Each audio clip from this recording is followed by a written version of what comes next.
Pemerintah akhirnya memutuskan untuk tidak mengenakan syarat balik nama STNK pada moda transportasi berbasis online seperti taksi online yang tergabung dalam koperasi. Dengan tidak diwajibkannya syarat balik nama STNK, maka kendaraan seperti taksi online tetap berplat hitam. Sekretaris Kementerian Koperasi dan UKM Agus Muharam mengatakan, prinsip koperasi tegas menyebutkan pengguna adalah pemilik dan pemilik adalah pengguna. Pemilik taksi online yang tergabung dalam koperasi berarti juga pemilik koperasi, bukan pekerja. Aset yang dimiliki anggota koperasi yang digunakan sebagai alat produksi tidak beralih menjadi aset perusahaan. Berbeda dengan supir taksi konvensional yang merupakan pekerja dari perusahaan. Menurut Agus, jika taksi online dikelola oleh koperasi, harus menjalankan prinsip-prinsip koperasi. Pasalnya pengelolaan koperasi sebagai badan hukum berbeda dengan perseroan. Agus mengatakan, si pemilik taksi online yang merupakan anggota koperasi tetap memiliki STNK taksi atas nama pribadi dan menggunakan plat hitam. Lebih lanjut, Agus menjelaskan untuk armada taksi yang telah menggunakan plat kuning, maka armada ini tetap menggunakan plat kuning. Termasuk juga yang menggunakan plat kuning untuk transportasi dengan trayek tertentu yang sudah ditentukan oleh Kementerian Perhubungan. Sementara itu terkait ujikir dan SIM A umum, Agus menjelaskan, hal itu menjadi kewenangan Kementerian Perhubungan yang mengaturnya. Dalam kaitan ini, koperasi dapat saja memfasilitasi atau membantu pengurusan SIM dan ujikir tersebut. Ya, pemirsa, Kementerian Koperasi dan Usaha Kecil Menengah mengatakan unit transportasi berbasis online seperti taksi yang tergabung dalam koperasi boleh menggunakan plat hitam. Dan hal ini didorong oleh protes para pemilik taksi online terhadap Peraturan Menteri Perhubungan Nomor 32 Tahun 2016 yang mewajibkan mereka memiliki SIM A umum, melewati uji kir kendaraan, mengurus balik nama surat tanda nomor kendaraan atau STNK menjadi milik perusahaan, hingga keharusan untuk memiliki pangkalan. Untuk membahas hal tersebut telah hadir di studio kami Dirjen Perhubungan Darat Kemenhub Puji Hartanto Iskandar serta Sekretaris Kementerian Koperasi dan UKM Agus Muharam. Selamat siang Pak Agus, Pak Puji. Selamat siang Pak Puji. Terima kasih sudah hadir di Lunch Talk. Iya, ini kita langsung ke pertanyaan pertama Pak. Ini kalau kita mungkin bisa dielaborasi sedikit ya. Kalau dari Kemenhub kan menyatakan bahwa harus balik nama dan kemudian asetnya yaitu kendaraan menjadi milik perusahaan. Tapi kalau dari Kemenkop menyatakan bahwa tidak perlu balik nama dan platnya tetap berwarna hitam. Ini mungkin bagaimana ini Pak? Ya. Terima kasih. Jadi sebetulnya kita mau coba elaborasi dari munculnya PM 32 2016 dulu ya. Karena bagaimanapun kita adalah negara hukum yang harus bisa mensetarakan antara dia masyarakat pengguna, kemudian masyarakat sebagai pemilik. Nah, jadi dalam konteks ini bahwa Undang-Undang Lalu Lintas 22/2009 ya menyatakan bahwa apabila para pemilik kendaraan ya, pribadi ya, akan melaksanakan kegiatan usaha transportasi, nah, di situ harus boleh dikatakan memiliki suatu kebersamaan dengan pihak perusahaan atau yang berbadan hukum atau koperasi. Apabila ini juga terus kemudian dikaitkan dengan era sekarang, kaitan dengan adanya satu teknologi informasi. Nah, sehingga dengan demikian pada saat Undang-Undang Lalu Lintas itu diundangkan, ya, jelas di sana ada suatu pasal menyatakan bahwa teknologi informasi itu bisa berkaitan dengan masalah transportasi. Nah, dalam peraturan menteri pada saat itu belum ada.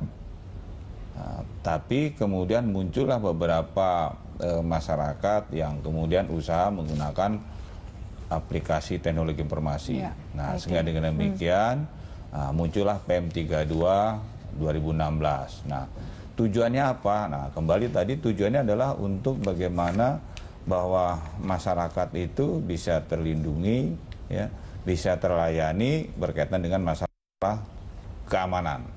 Nah, berangkat dari situlah tentunya PM 32 itu mengatur salah satunya kaitan dengan masalah ada harus menggunakan SIM A umum bagi supirnya, kemudian harus uji dikir kir. kendaraannya, kemudian juga harus di situ katakanlah apabila STNK kemudian atas nama pribadi beralih ke atas nama perusahaan atau koperasi. Semua ini maksud dan tujuannya adalah positif, ya.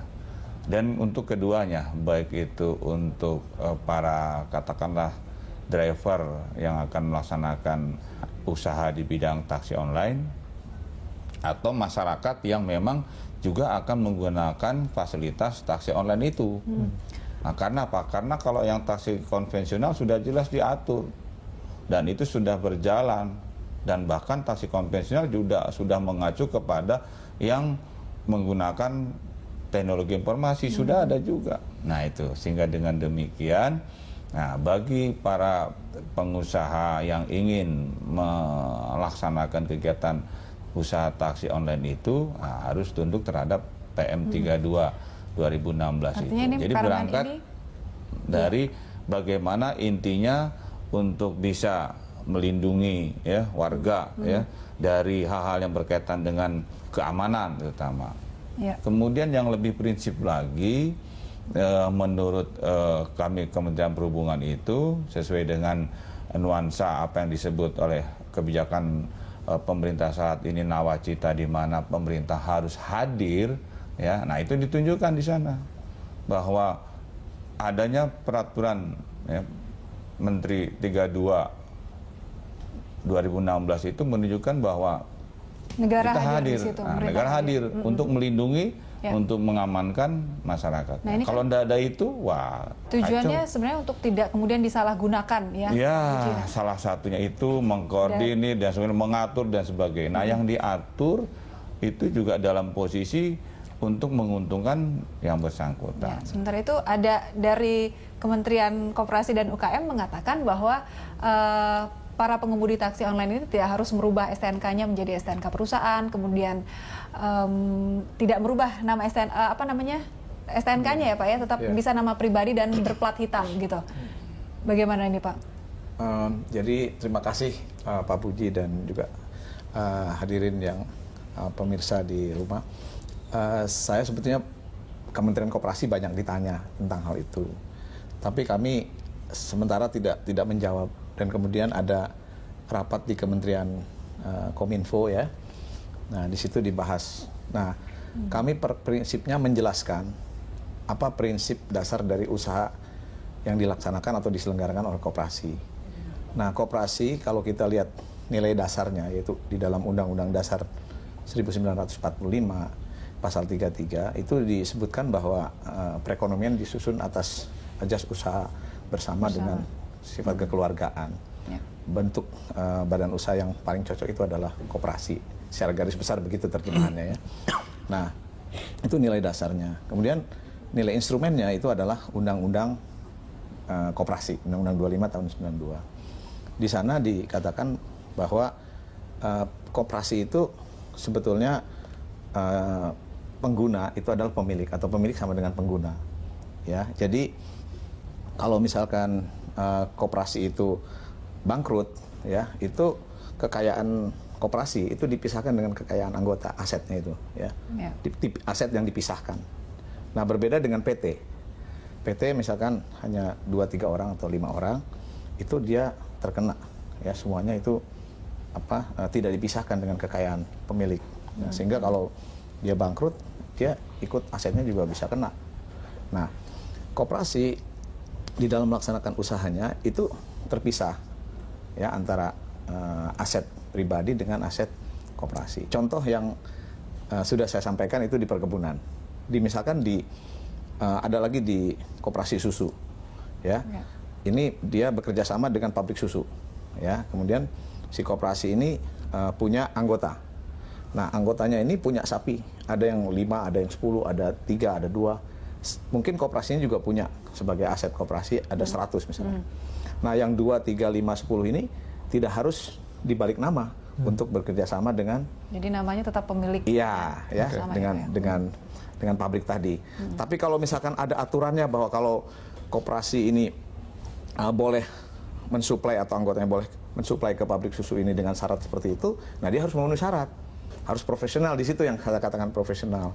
Jadi artinya misalkan masalah plat kuning atau plat hitam, bisa saja misalkan anggota ya koperasi yang punya sapi yang bekerja sama dengan pabrik susu tertentu misalkan ya, sapinya harus dicap misalkan cap tertentu, itu boleh saja dicap, tapi miliknya tetap milik dia. Nah begitu juga ketika saya ditanya apakah harus balik nama dalam konteks perhubungan ini atau dalam taksi online ini, saya katakan secara prinsip koperasi tidak harus nama. Secara prinsip koperasi. Ya, tetapi dia harus profesional ketika dia mau usaha transportasi, dia harus mengikuti aturan-aturan yang ada di Kementerian Perhubungan. Ya, misalkan harus SIM A umum, harus dikir, terus kemudian harus ada tempat naruh mobil, mungkin pool ini juga pengertiannya. Tapi dengan si pengendara ini masuk menjadi anggota koperasi, dia tidak harus balik nama dan mengganti STNK-nya atas nama Iya, usaha, kalau dari gitu, prinsip penyelenggaraan usaha koperasi dia tidak harus. Tapi kembali harus tunduk dengan peraturan Iya. Kemenhub. Nah, artinya begini, kalau misalkan si koperasi ini harus dipaksa quote unquote ya, dipaksa menjadi asetnya dipindahkan ke koperasi. Nah, itu tambah ribet nantinya. Apalagi kalau koperasi ini terjadi bangkrut gitu. Ya, pemisahan asetnya susah, ada penyusutan dan sebagainya. Nah, sehingga sebetulnya sama saja. Di PT itu juga kan misalkan ada 5 pemegang saham. Harus ditaruh dalam satu asetnya dalam satu bentuk PT apa gitu ya. Nah, itu tergantung kesepakatan mereka di antara mereka. Nah, kalau misalkan koperasi ini dengan anggota punya kesepakatan bahwa oke, harus nama dia tapi dengan perjanjian tertentu, ya silakan saja. Semuanya itu adalah tergantung rapat anggota. Kalau anggotanya mau misalkan dengan perjanjian tertentu ya antara koperasi dengan pemilik mobil tadi, ya silahkan saja. Tetapi di dalam prinsip koperasi dia tidak harus, ya tidak harus. Jadi boleh jalan dia dengan miliknya masing-masing. Tapi ya yang saya katakan koperasi harus profesional. Si koperasi harus punya anggaran dasar, anggaran rumah tangga yang mengatur hubungan antara anggota dengan. Sejauh ini sudah ada ADART-nya Pak untuk yang mengatur. Nah, ini kan ada 3 koperasi yang baru mendirikan koperasi di usaha online ini. Nah, mereka tentu harus segera membuat aturan-aturan itu. Misalkan contohnya ya, perhubungan bisa saja mensyaratkan kalau koperasi mau ikut di dalam transportasi online, dia harus punya pengurus atau katakanlah direksi ya, yang ahli manajemen transportasi. Kedua, dia syaratkan misalkan dia harus punya ahli IT. Nah, seperti itu. Kalau tidak memenuhi syarat, ya tidak boleh.